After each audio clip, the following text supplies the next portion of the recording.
রচনা করতে চাইছে, তার পাতা ফাঁদে বাংলাদেশের দেশপ্রেমিক গণতন্ত্রকামী মানুষ কোনোভাবেই পা দিবে না।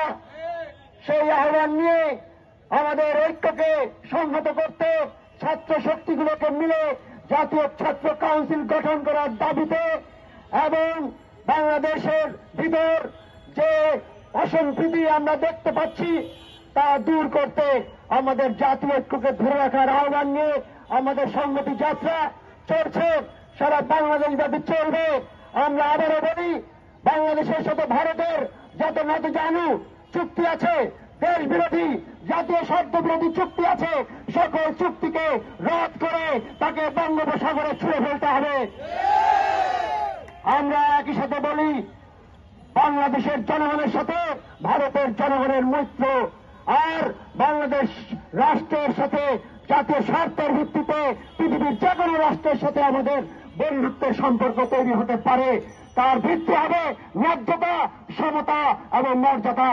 ন্যায্যতা, সমতা, মর্যাদা যেখানে বিলম্বিত হবে সেখানেই জনগণ, দেশপ্রেমিক জনগণ তার প্রতিরোধে রাস্তায় নামবে। এটি আমাদের সরকারকেও মনে রাখতে হবে। বন্ধুগণ, বাংলাদেশে মসজিদ থাকবে, বাংলাদেশে মন্দির থাকবে, বাংলাদেশে প্যাগোডা থাকবে, গির্জা থাকবে, মাজার থাকবে। যারা তাদের নিজেদের ইচ্ছাকে নানা কথা বলে চাপিয়ে দিতে চান, যারা ভাঙচুর করেন, তারা অভ্যুত্থানের শত্রু, তারা দেশের শত্রু। আজকে বাংলাদেশে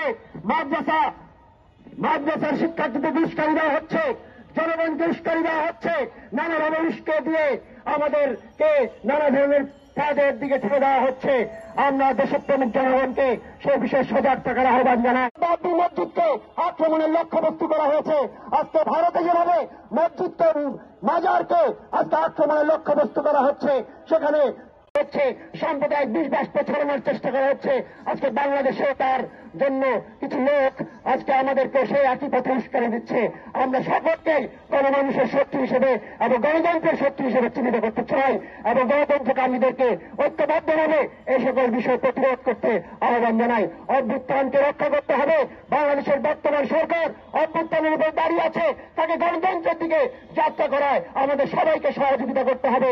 ঐক্যবদ্ধভাবে এই দুর্গমগিরি কান্তার মোড়ে ক্রান্তিকালকে আমাদের পার করতে হবে। সবাইকে সংগ্রামী